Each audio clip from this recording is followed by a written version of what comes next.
An bɛ Yadianga dugu kɔnɔna na Koro mara la ninnu kɔni sigilen don u b'u ka ɲɛnajɛw kɛ u ka gataw kɔrɔla la baw u ka fɔla samiya baara kɔni nɔgɔyara wa u jigi b'a kan k'a fɔ ɲinan suman caman na se ka don so baw samiyaji ma kɔtigɛ.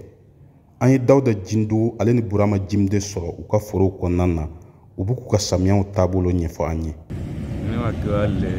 Ɲinan samiya kɔni taabolo ka ɲi kosɛbɛ ka tɛmɛ salongo kan kabini samiya kɔni daminɛna samiyaji ma kɔtigɛ.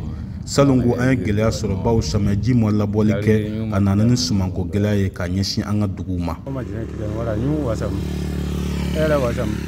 Ɲinan samiya ne ka sɛnɛfɛn bɛnna tiga ale ni saɲɔ de ma.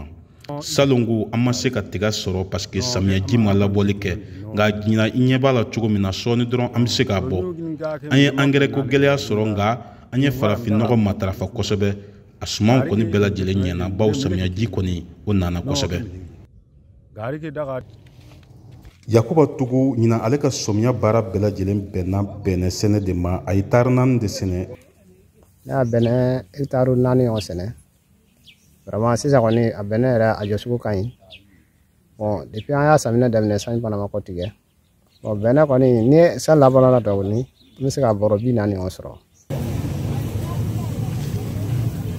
An bɛ waati min na I n'a fɔ sisan dɔgɔnɔ jamana na sɛnɛ o kɔni nɔgɔyara wa suman kun fɔlɔ olu kɔni bɛ ka bɔ I n'a fɔ kaba sɔ walima tiga. An ta Togo ale b'a ka foro kɔnɔna na a bɛ k'a ka sɔ tɔmɔ an k'ale lamɛn. Ata Togo comme ne ye sɔ in sɛnɛ nana olu de sɔ kun fɔlɔw ɲɛna mina olu tɔmɔ ka t'u laja ɲinan kɔni ɲinan samiya fisɛra ka tɛmɛ salo ta kan. Salongo samiyaji kɔni ma labɔli kɛ dɔgɔnɔ jamanaw na u taara wolo ni gɛlɛya caman ye I n'a fɔ balokontanya gɛlɛyaw.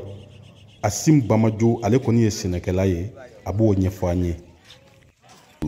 Salo gɛlɛya n'i y'a ta k'a lajɛ bon ɲɔ bɔrɛ a taara fo 7,000 wasigi bon a sera o ma bon a ma deli ka o ye. Bɛɛ lajɛlen kɔni jigi b'a kan k'a fɔ ko sumanw kɔni na se ka ladon so basigi kɔnɔna na baw basigibaliya fɔlɔ o bɛ daminɛ sumantanya de la. Tijani Wederawogo VOA Bambara tɔgɔ la ka bɔ Koro.